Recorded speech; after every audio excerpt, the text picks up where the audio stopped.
Last spring. तो ये कहानी लिखी है एनिस जंग ने और इस कहानी के अंदर हम दो बच्चों के बारे में पढ़ेंगे जो चाइल्ड लेबर से सफ़र करते हैं। तो ये पहले का नाम है साहिब आलम और दूसरे का नाम है मुकेश। यहाँ पर साहिब आलम के बारे में सबसे पहले पढ़ेंगे। तो साहिब आलम कौन था? बांग्लादेश से आया था, बांग्लादेश का रहने वाला था, है ना। अपनी फैमिली के साथ वहाँ रहता था और वहाँ पर तूफान आने के कारण वो कहाँ आ जाता है? दिल्ली के सीमापुर पे।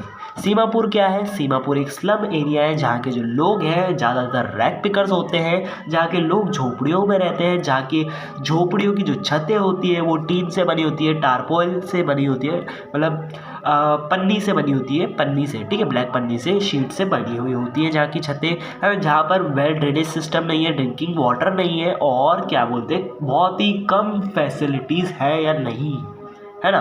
तो यहाँ का जो एरिया है यहाँ पर भैया अपना साहिब रहा करता था। जो अब यहाँ के जो लोग होते थे ना वो रैग पिकिंग का काम करते थे और रैग पिकर के लिए कचरा ही गोल्ड के समान होता है। ऐसा क्यों कहा गया है?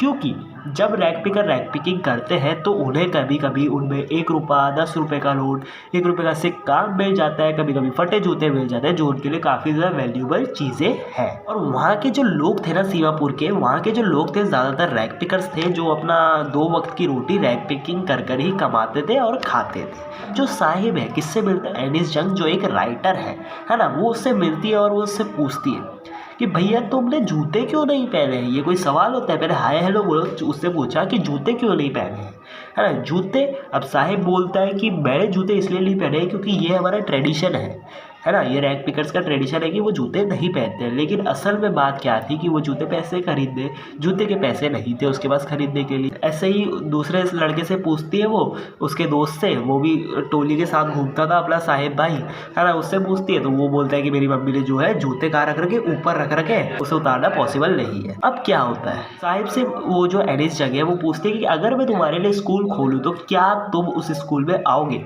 ऐसा वो पूछती है। कौन कौन पूछती है? एनिस जंग पूछती है ना। तो वो बोलता है कि हाँ मैं आऊँगा, मेरे को पढ़ने का बहुत शौक है। लेकिन जो ये बच्चे होते हैं इनसे जो ये वादे किए जाते हैं कि मैं तुम्हारे लिए स्कूल खोलूँगी, स्कूल खोलूँगा, ये वादे बहुत ही कम पूरे होते हैं, बहुत ही रेयर पूरे होते हैं, ठीक है। इन बच्चों से सिर्फ ये वादे कर दिए जाते हैं। तो यहाँ पर एक आयरनी भी होती है कि जो साहिब आलम है ना, जो साहिब है उसका ये पूरा नाम है और उस नाम का मतलब होता है लॉर्ड ऑफ द यूनिवर्स। एनिस जंग उससे बताती है कि तुम्हारा नाम लॉर्ड ऑफ द यूनिवर्स है, लेकिन एक्चुअली में क्या होता है वो जो है एक रैग पिकर होता है। अब लेखक जो है दूसरी बार मिलती है किससे? साहिब से। साहिब की बात हो रही है यहाँ पर, साहिब से मिलती है। अब उसे वो क्या देखती है कि उसके हाथ में भैया जो है एक स्टील का कनेस्टर है और वो कहाँ जा रहा है? मिल्क बोट पर जा रहा है। तो वो उससे बोलती है कि साहिब क्या कर रहे हो? तो वो बोलता है कि मैंने जो है जॉब ज्वाइन कर ली है टी स्टॉल पर, जो मुझे 800 रुपये महीना और साथ ही साथ 2 वक्त की रोटी देता है। वो साहिब बोलता है किससे?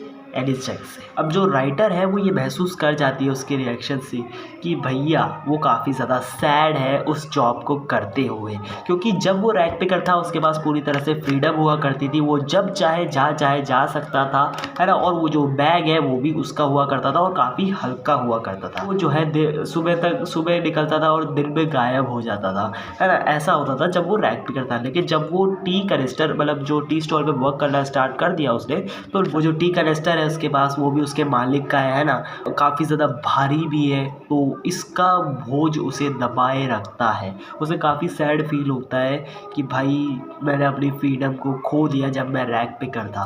तो यहाँ पर ये जो बच्चा था इसका चाइल्डहुड क्या हो जाता है? ज़मीन तले दब जाता है। तो ये थी कहानी साहिब की। अगर कुछ रह गया हो तो प्लीज़ सॉरी, बिकॉज मैं खुद 12th पढ़ रहा हूँ और 12th पढ़ा रहा हूँ।